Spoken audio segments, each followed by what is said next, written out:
લખીએ. ડેફિનેશન: વ્યક્તિ,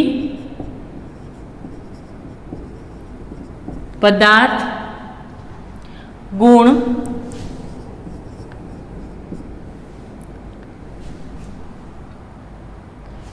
ભાવ કે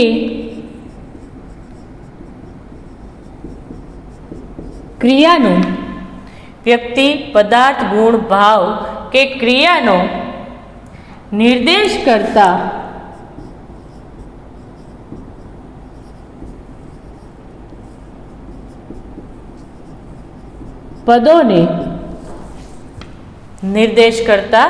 પદોને નામ કહે છે.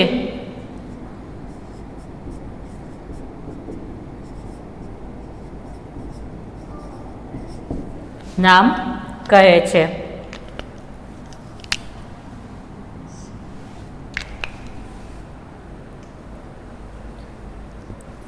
પદો વાક્યમાં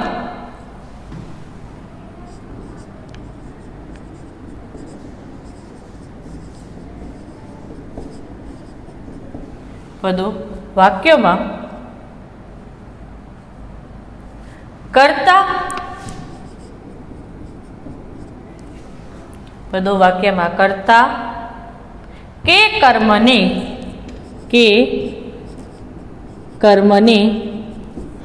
સ્થાને હોય છે. પદો વાક્યમાં કર્તા કે કર્મને સ્થાને હોય છે. હવે એમાં સૌથી પહેલું આપણે જોઈએ વ્યક્તિવાચક નામ. વ્યક્તિવાચક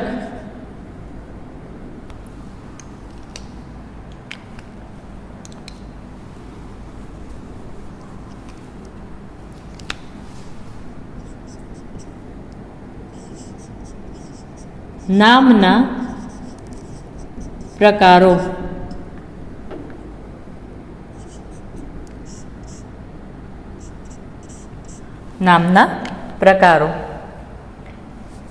પહેલું વ્યક્તિવાચક,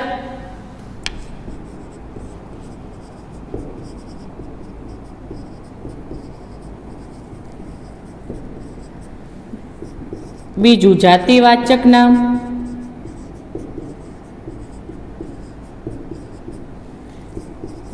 ત્રીજું સમૂહવાચક નામ,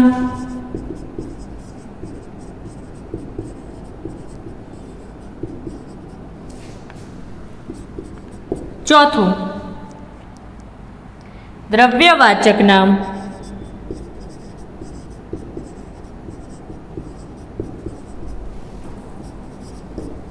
પાંચમું ભાવવાચક નામ,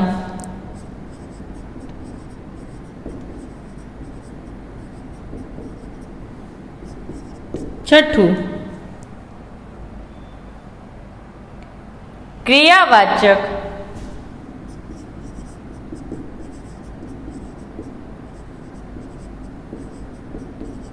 નામ.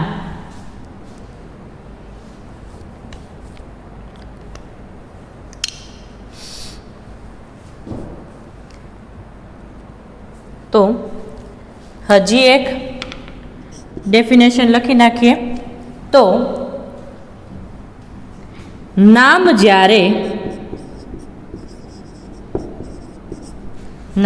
જ્યારે વાક્યમાં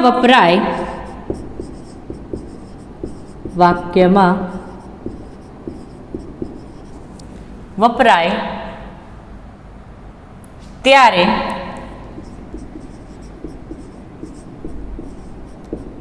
નામપદ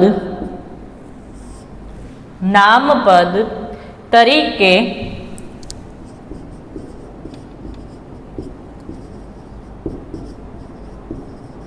ઓળખાય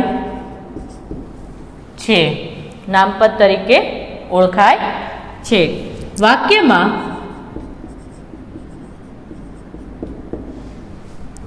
વાક્યમાં એકથી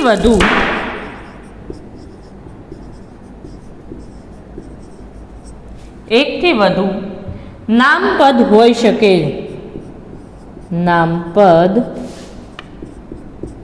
હોઈ શકે. હવે આ બધું તો તમને ક્યાંક ને ક્યાંક ફેમિલિયર લાગ્યું, સરખું લાગ્યું કે વ્યક્તિવાચક, જાતિવાચક, સમૂહવાચક, દ્રવ્યવાચક, ભાવવાચક. તો તમને એમ થતું હશે કે આવું તો ક્યાંક ને ક્યાંક અમે ભણી ગયા છીએ. સંજ્ઞા ભણી ગયા છો?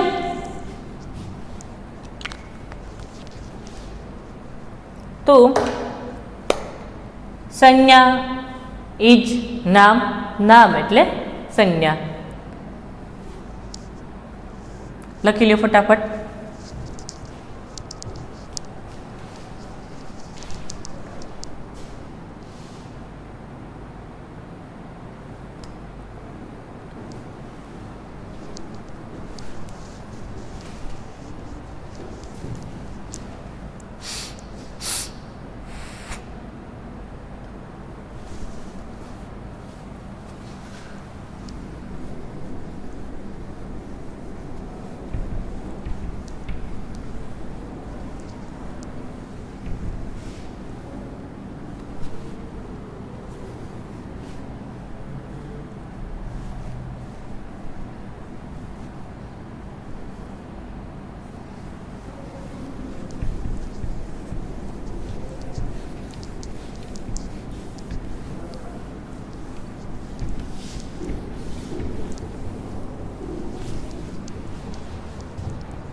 તો હવે સૌથી પહેલું આપણે જોઈએ વ્યક્તિવાચક નામ.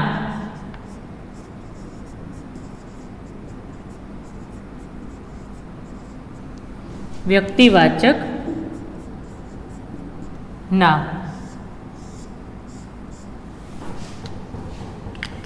તો પર્ટિક્યુલર વ્યક્તિનું જ્યારે નામ આપવામાં આવ્યું હોય ત્યારે તેને નામવાચક, વ્યક્તિવાચક નામ કહે છે. જે નામ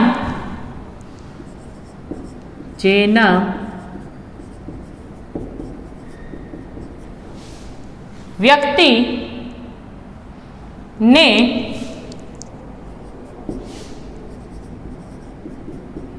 દર્શાવે, જે નામ વ્યક્તિને દર્શાવે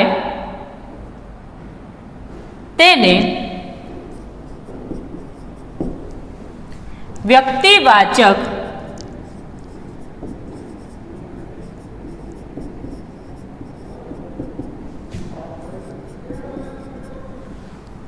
નામ, વ્યક્તિવાચક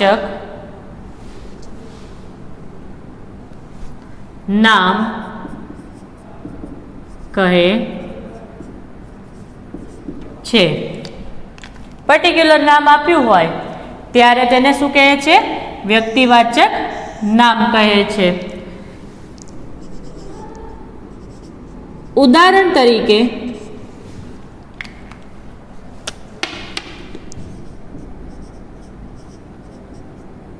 રાહુલ, ચિરાગ,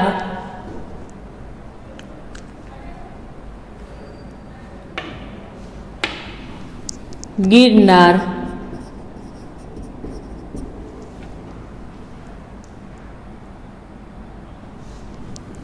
રેવા, ગંગા વગેરે વગેરે વગેરે. તો રેવા એટલે નર્મદાનું નામ છે. તો આવી રીતે પર્ટિક્યુલર જ્યારે નામ આપવામાં આવ્યા હોય ત્યારે તેને વ્યક્તિવાચક નામ કહે છે. બીજું જોઈએ તો જાતિવાચક નામ. જાતિવાચક નામ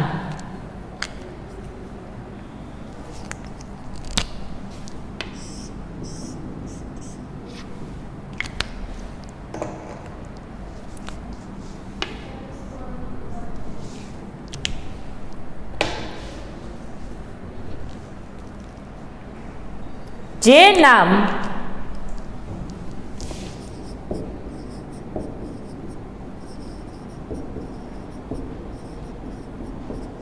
આખા વર્ગ કે આખી જાતિને આખી જાતિને દર્શાવે છે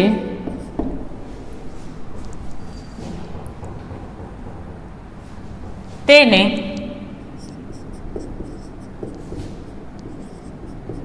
જાતિવાચક નામ કહે છે.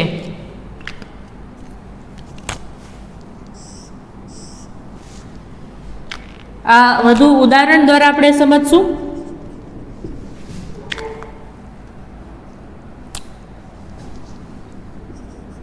પર્વત, નદી, છોકરો, છોકરી, ગાય વગેરે.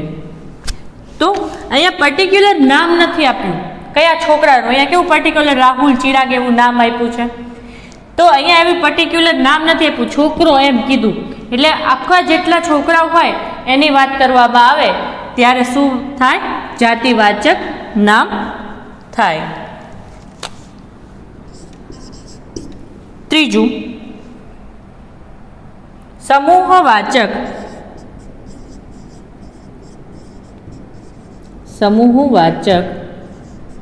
નામ.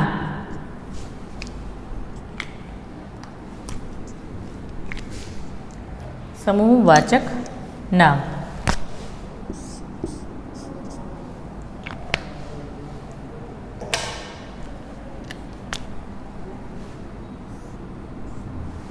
સમૂહવાચક નામ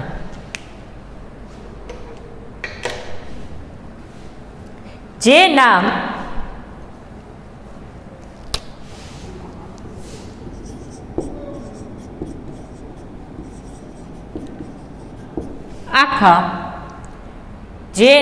આખા સમૂહને કે આખા જૂથનો, આખા સમૂહને કે આખા જૂથને દર્શાવે તેને સમૂહવાચક નામ કહે છે.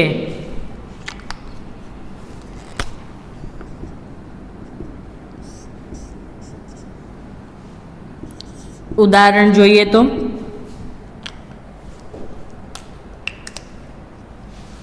સેના, ટોળું, સભા વગેરે. લખી લ્યો.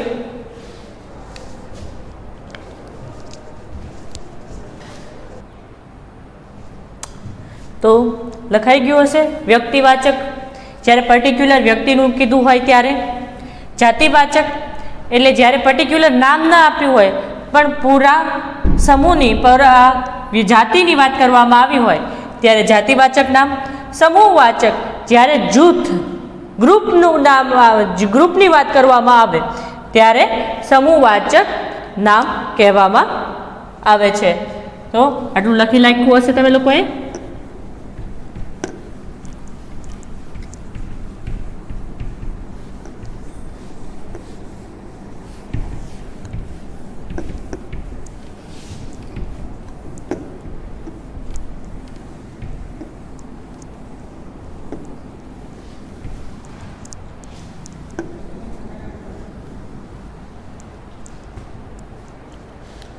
આગળ વધીએ. તો फोर्थ द्रव्यवाचक नाम, द्रव्यवाचक नाम।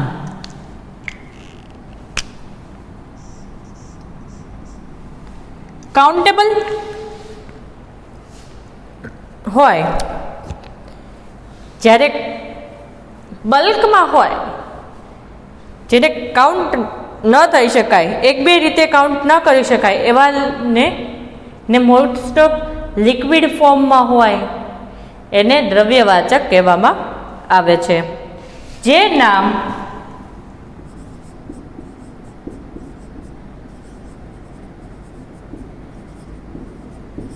જથ્થા રૂપે હોય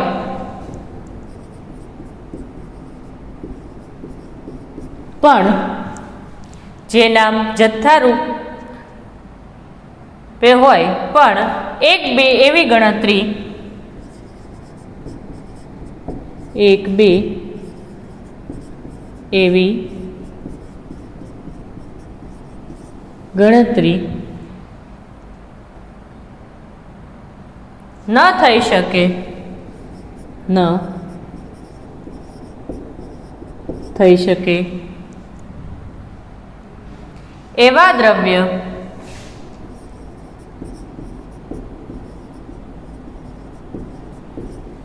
દ્રવ્યને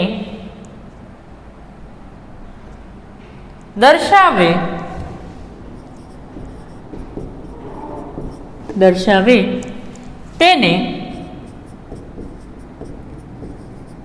દ્રવ્યવાચક નામ, દ્રવ્યવાચક નામ કહે છે।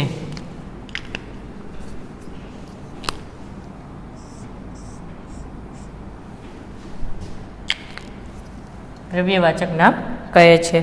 ઉદાહરણ જોઈએ તો જે નામ જથ્થા રૂપે હોય પણ એક બે એવી રીતે ગણતરી ન થઈ શકે એવા દ્રવ્યને દર્શાવે તેને દ્રવ્યવાચક નામ કહે છે। જેવી રીતે ઘી, ગોળ, તેલ, દૂધ વગેરે। ફિફ્થ આપણે જોઈએ તો ભાવવાચક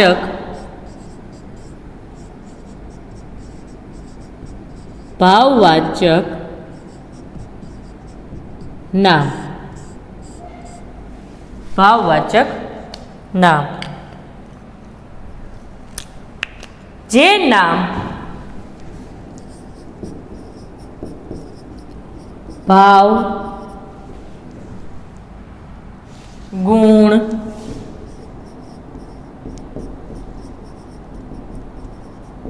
ક્રિયા,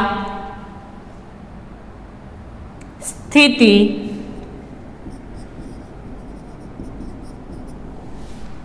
જે નામ ભાવ, ગુણ, ક્રિયા, સ્થિતિ કે લાગણી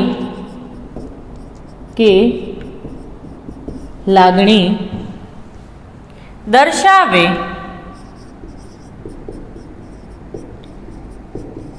તેને ભાવવાચક નામ કહે છે। જે નામ ભાવ, ગુણ, ક્રિયા, સ્થિતિ કે લાગણી દર્શાવે તેને ભાવવાચક નામ કહે છે। ઉદાહરણ તરીકે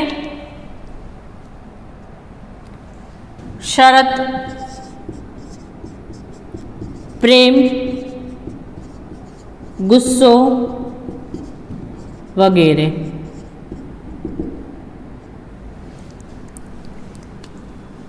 આ બધી લાગણીઓ છે જે દેખાડવાની હોય, મહેસૂસ કરવાની હોય। 6 ક્રિયાવાચક નામ, ક્રિયાવાચક નામ.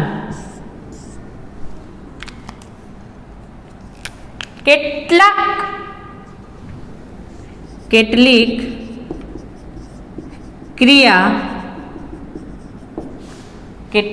ક્રિયા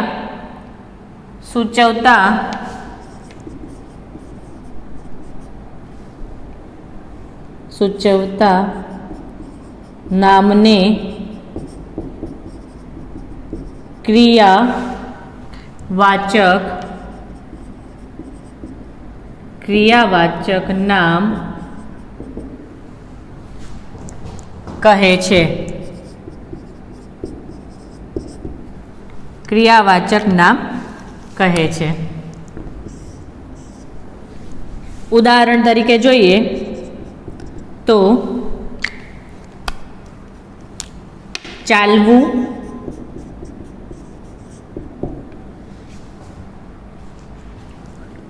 ખેંચ, દોડ વગેરે. લખી લો ફટાફટ.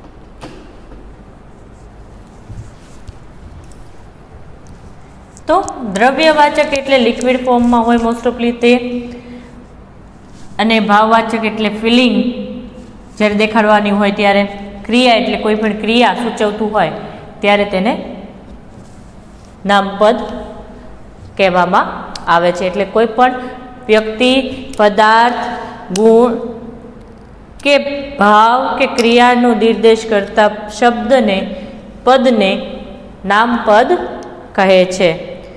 તો આ હતી આપણે ચેપ્ટર નંબર 2ની ભાષા સજ્જતા નામપદ.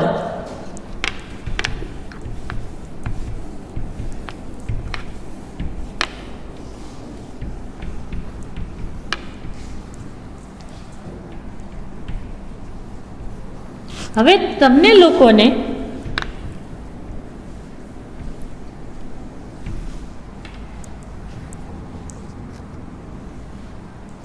વાર્તા સાંભળવી બહુ ગમે. અહીંયા હો તો જે 9th હોય એ લોકોને બધાને ખબર છે તરત એમ કે મેમ વાર્તા કહો ને બહુ મજા આવે વાર્તા સાંભળવાની. ને તમને લોકોને પહેલેથી દાદા દાદી પાસેથી, નાના નાની પાસેથી, ટીચર્સ પાસેથી, મમ્મી પાસેથી, ડેડી પાસેથી, બધા પાસેથી વાર્તા સાંભળવી બહુ ગમે. પણ જ્યારે વાર્તા લખવાની વાત આવે તો પછી તતફફ થઈ જાય. તો જે વાર્તા સાંભળવા કરતાં વાર્તા લખવી અઘરું કામ છે. એની માટે તમને વક્તૃત્વ કલા આવડવું જોઈએ. વક્તૃત્વ કલા આવડવી જોઈએ. કલ્પના શક્તિની જરૂર પડે. વાર્તા લખવાના અને વાર્તા કહેવાના મહાવરા આપણી કલ્પના શક્તિને ખીલવી શકે છે. આપણે વાર્તા કહીએ જ્યારે તમને સડનલી ઊભા કરીએ તો તમે લોકો એ વાર્તા કહી શકતા નથી. પણ એ વાર્તા કહેવાની પણ એક અલગ મજા છે. એક વાર્તા કહેવાની પછી લખવાની એ પણ અલગ મજા છે. પણ જ્યારે તમને લોકોને મુદ્દા આપી દેવામાં આવે છે વાર્તાના, છતાં પણ તમે લોકો તે મુદ્દાને વ્યવસ્થિત લખી શકતા હોતા નથી. મુદ્દા લખવામાં પાછળ પણ એક ધ્યેય હોય કે આ મુદ્દા પ્રમાણે તમને લોકોને વાર્તા લેખન કરતા આવડવું જોઈએ. તો એ મુદ્દા લેખન તમે કરો, એ જ્યારે તમે એને લખો ત્યારે તમને લોકોને ખબર પડે કે આને કેવી રીતે સાચી રીતે તમારે લખવાનું છે. બરાબર? તો એના પણ અમુક નિયમ હોય છે. તો તે નિયમ આજે આપણે જોવાના છે.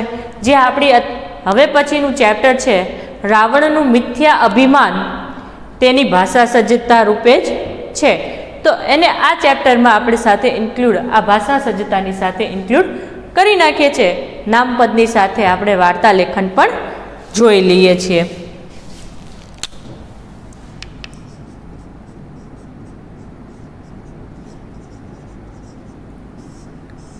વાર્તા લેખન તો વાર્તા દ્વારા મળતો સચોટ ઉપદેશ અસર કરે છે અને વાર્તાથી જ આપની કલ્પના શક્તિ ખીલે છે. વાર્તા તમને મુદ્દા આપીએ તો મુદ્દા આપી દીધા હોય એટલે મોસ્ટ ઓફલી બધું સેમ આવે, છતાં પણ વાર્તા કહેવાની જે ટ્રીક હોય તે બધામાં અલગ અલગ હોય. ઘણામાં વિચાર શક્તિ બહુ ડેવલપ થયેલી હોય તો એનું વ્યવસ્થિત હોય, પછી ઓછી હોય, એની કરતાં ઓછી હોય. ઘણા જણ તો જેટલા મુદ્દા આપ્યા હોય ને એટલામાં વાર્તા ફિનિશ કરી નાખે, તો એટલામાં વાર્તા ફિનિશ થાય નહીં. તો વાર્તા લેખન કરતી વખતે ધ્યાનમાં રાખવાની બાબતો.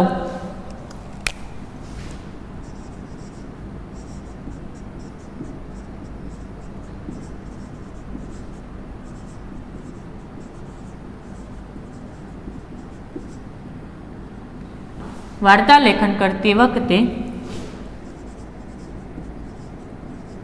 ધ્યાનમાં રાખવાની બાબતો. તો સર્વપ્રથમ પહેલા આપણે લખીએ કે મુદ્દાઓ કે રૂપરેખા આપેલા મુદ્દાઓ કે રૂપરેખા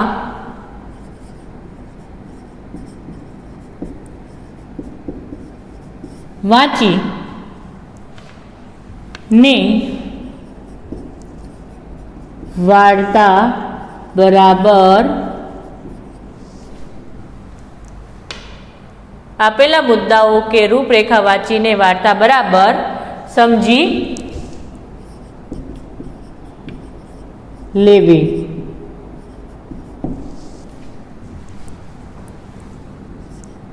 બીજું, વાર્તાનો આરંભ, મધ્ય અને અંત વિચારી લ્યો. વાર્તાનો આરંભ, મધ્ય અને અંત વિચારી લો. સ્ટાર્ટિંગ કેવી રીતે કરવું છે, એન્ડ કેવી રીતે કરવું છે, એને મધ્યમાં વળાંક કેવી રીતે આપવો છે, તે બધાનું ધ્યાન આપણે રાખવું જોઈએ. વાર્તા મનમાં ઘૂંટવા દો. વાર્તા મનમાં ઘૂંટવા દો.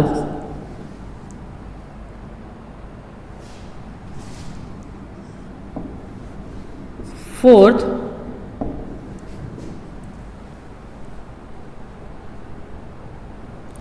વાર્તાના દરેક મુદ્દા નો એક પછી વાર્તાના દરેક મુદ્દાનું એક પછી એક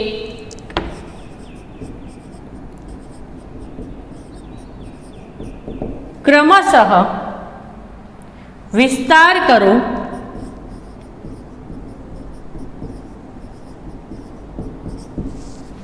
ક્રમશઃ વિસ્તાર કરો. શક્ય હોય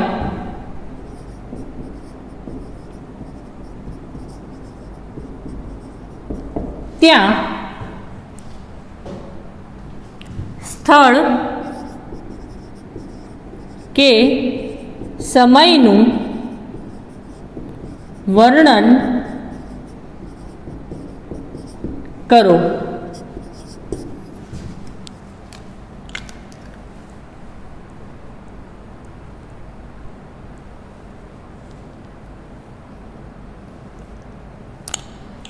વાર્તાના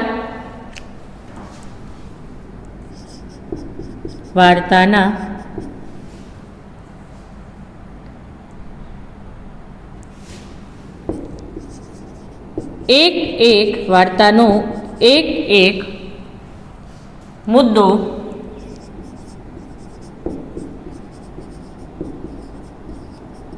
ધ્યાનમાં લઈને વાર્તા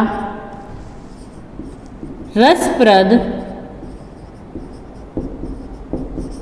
બનાવો. નિરાશ નથી બનાવવાની, ડિસઅપોઇન્ટેડ થાય એવું નથી લખવાનું. એનાથી આપણને લાઈફમાં કંઈક જાણવા મળે એવું કંઈક હોય એવું આપણે લખવાનું છે. વાર્તા ટૂંકા અને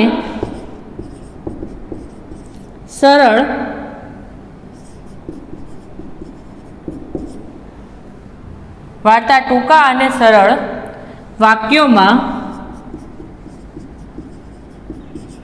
લખો. 7 વાર્તાને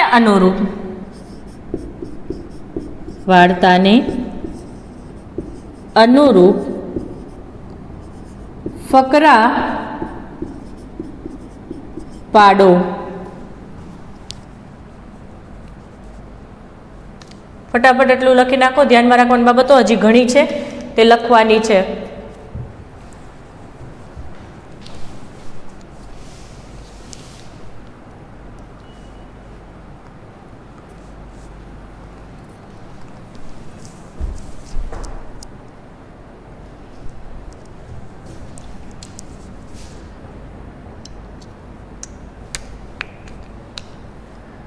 અનુરૂપ ફકરા પાડો.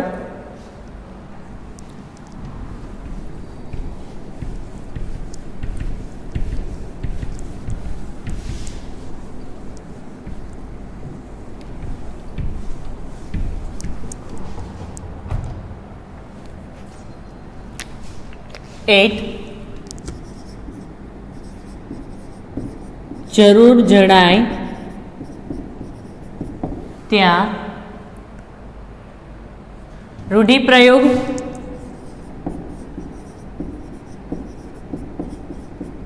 અને કહેવત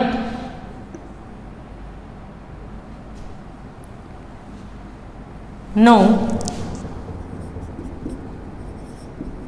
ઉપયોગ કરો. 9 વાર્તા બિનજરૂરી લાંબી ન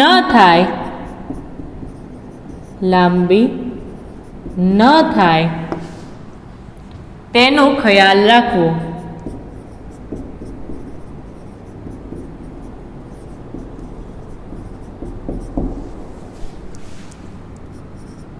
10 વાર્તા ભૂતકાળમાં લખો. ભૂતકાળમાં લખો. પ્રેઝન્ટમાં કે ભવિષ્યમાં વાર્તા લખાય નહીં. પાસ્ટ ટેન્સમાં જ વાર્તા લખાય.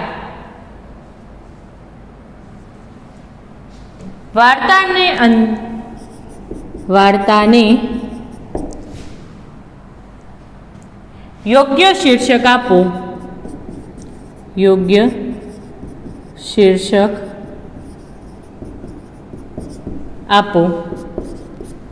12 વાર્તાને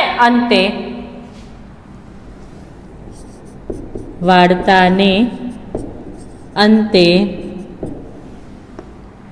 તેમાંથી મળતો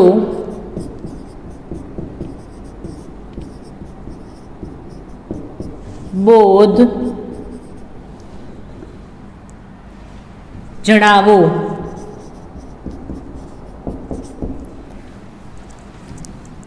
લાસ્ટ, જોડણી અને વિરામ ચિહ્નનો ખ્યાલ રાખવો. જોડણી અને વિરામ ચિહ્નનો ખ્યાલ રાખવો. તો આ ધ્યાનમાં રાખવાની બાબતો હતી. હવે સપોઝ તમને વાર્તાનો એક નમૂનો હું ઓરલી કહું છું, તમારે લોકોએ સાંભળવાનું છે અને પછી હું તમને હોમવર્કમાં એક લખવા આપીશ.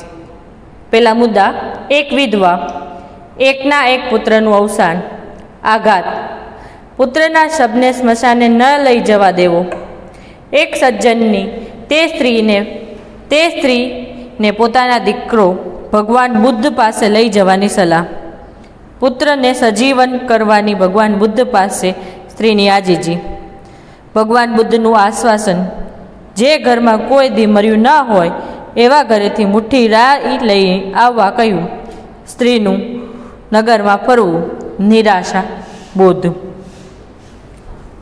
ટાઇટલ છે એક મુઠ્ઠી રાઈ. એક વિધવા સ્ત્રી હતી. તેનો એકનો એક પુત્ર હતો. તે તેના જીવનનો આધાર હતો. તે પોતાના એકના એક દીકરાને ખૂબ લાડકોડથી ઉછેરતી હતી. એક દિવસ તેનો પુત્ર બીમાર પડ્યો. માતાએ પોતાના પુત્રની ખડે પગે સેવા કરી. તેને સારામાં સારા ડાક્ટરની સારવાર આપી, દોરા ધાગા પણ કર્યા, બાધાઓ રાખી. તેમ છતાં તેનો પુત્ર બચી શક્યો નહીં. એકના એક પુત્રનું અવસાન થતાં જ તે વિધવા માતા હૈયાફાટ રુદન કરવા લાગી. તે પોતાના મૃત પુત્રને વળગી બેસી રહી. તે પોતાના પુત્રને સ્મશાને લઈ જવા તૈયાર ન હતી. વિધવાના ઘરમાં ભેગા થયેલા પરગજ્જુ લોકોની મૂંઝવણ વધી ગઈ. તેઓની આંખોમાં પણ આંસુથી ભરાઈ ગઈ. તેઓએ તે સ્ત્રીને આશ્વાસન આપ્યું, પરંતુ તે સ્ત્રી પર કઈ અસર થઈ નહીં. છેવટે એક સજ્જને તે સ્ત્રીની ભગવાન બુદ્ધ પાસે જવાની કહ્યું. વિધવા સ્ત્રી તરત જ પોતાના મૃત પુત્રને લઈ ભગવાન બુદ્ધ પાસે ગઈ. એણે ભગવાન બુદ્ધને વિનંતી કરતાં કહ્યું, ભગવાન, આપ કૃપા કરીને મારા પુત્રને સજીવન કરી આપો. ભગવાન બુદ્ધ તેને કહ્યું, તારા પુત્રને સજીવન કરવાનો મારી પાસે એક જ ઉપાય છે. જે ઘરમાં કોઈનું અવસાન ન થયું હોય તેવા ઘરમાંથી એક મુઠ્ઠી રાઈ લઈને આવ, તો તેના વડે હું તારા પુત્રને સજીવન કરી શકીશ. તે વિધવા નગરમાં ગઈ. તે એક મુઠ્ઠી રાઈ માંગવા માટે ઘેર ઘેર ફરવા લાગી, પરંતુ આખા નગરમાં તેણે એક પણ ઘર એવું ન મળ્યું કે જ્યાં કોઈનું અવસાન ન થયું હોય. તે નિરાશ થઈ. હવે તેને જ્ઞાન થયું કે આ સંસારમાં જન્મ અને મરણનું ચક્ર સતત ફર્યા કરે છે. જે જન્મે છે તેનું મૃત્યુ અનિવાર્ય છે, તેથી તેનો શોક કરવો વ્યર્થ છે. અંતે તેના પુત્ર માટેનો મોહ દૂર થાય છે. તો આવી રીતે પેરેગ્રાફ પાડતા પાડતા તમારા લોકોને લખવાનું છે. એક પેરેગ્રાફમાં આખું વાર્તા લેખન કરવાની નથી. તો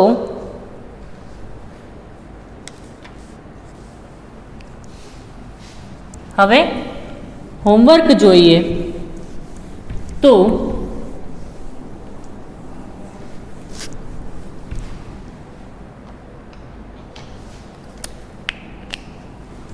વાર્તા લેખન કરવાની છે, બરાબર? એટલે તમને લોકોને હું મુદ્દા આપી દઉં છું. વાર્તા લેખન કરો. અકબરનો દરબાર.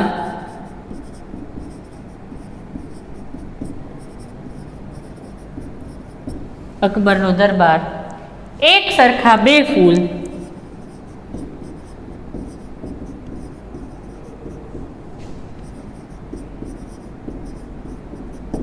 ફૂલ એટલે આ ફૂલ નહીં, ફ્લાવર. એક સાચું એક બનાવટી. એક સાચું એક બનાવટી,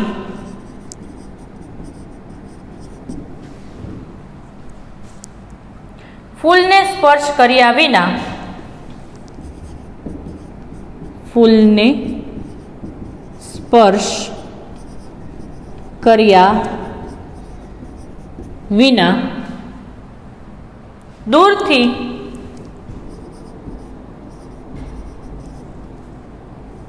દૂરથી ઓળખવાની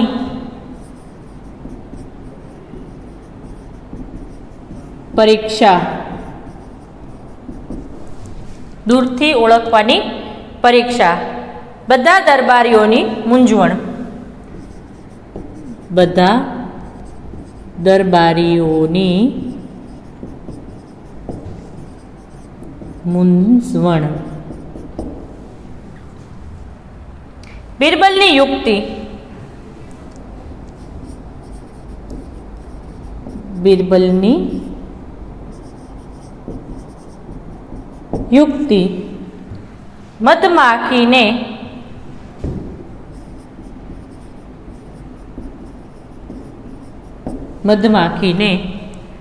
પકડી લાવવી,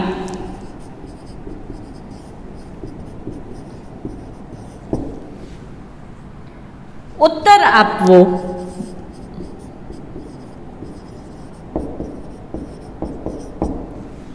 ઉત્તર આપવો. બાદશાહની બિરબલને, બાદશાહની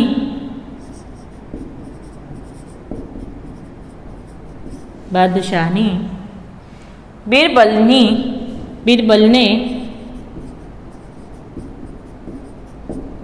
શાબાશી. તો આની ઉપરથી તમારે વાર્તાનું ટાઇટલ પણ આપવાનું છે, વાર્તા પણ લખવાની છે. હવે તમારે લોકોને ધ્યાનમાં રાખવાનું છે કે એક પેરેગ્રાફમાં આ વાર્તા પૂરી થાય નહીં.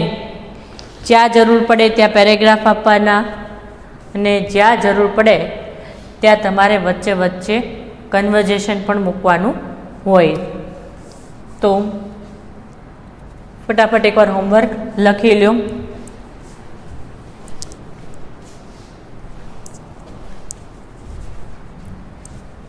તો આપણે ભાષા સજ્જતા ચેપ્ટર નંબર 2 એટલે કે 11 અને 12ની બંને ભાષા સજ્જતા એક સાથે જોઈ લીધી. તો આ સાથે આપણે આપણો લેક્ચર અહીં સમાપ્ત કરીએ છીએ. આજે આપણે ભણ્યા નામપદ અને વાર્તા લેખન. તો હવે આપણે પછી નેક્સ્ટ લેક્ચરમાં મળીએ રાવણના મિથ્યા અભિમાન સાથે. ત્યાં સુધી મને રજા આપો. આવજો.